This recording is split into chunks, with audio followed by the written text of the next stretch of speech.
মাঝ আকাশে কত রকমের আজব ঘটনাই তো ঘটে, তবে এবার ছাপিয়ে গেছে সব কিছু। পাশের আসনের যাত্রীর গায়ে প্রস্রাব করার অভিযোগ উঠেছে সহযাত্রীর বিরুদ্ধে। ঘটনা গত ২৮ ডিসেম্বরের। ইউনাইটেড এয়ারলাইন্সের বিজনেস ক্লাসের যাত্রী ছিলেন গুতারেজ। ঘটনার সময় তিনি ঘুমোচ্ছিলেন। হঠাৎ অনুভব করেন তার প্যান্ট ভিজে গিয়েছে, জল গড়িয়ে পড়ছে।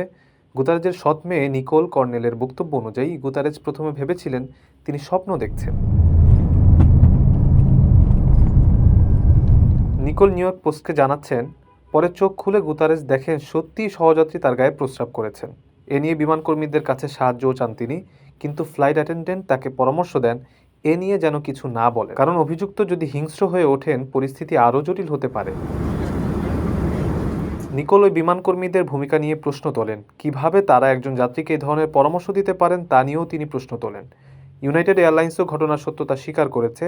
ওই বিমান সংস্থার দাবি, ম্যানিলাতে বিমান অবতরণের পরই পুলিশকে বিষয়টি জানানো হয়েছিল। ওই যাত্রীকে ব্যানও করেছে তারা। যদিও সহযাত্রীর গায়ে প্রস্রাব করার এই ঘটনা প্রথমবার নয়। ২০২২ সালের নভেম্বরে এয়ার ইন্ডিয়ার এক যাত্রীর গায়ে প্রস্রাব করার অভিযোগ উঠেছিল তারই সহযাত্রীর বিরুদ্ধে।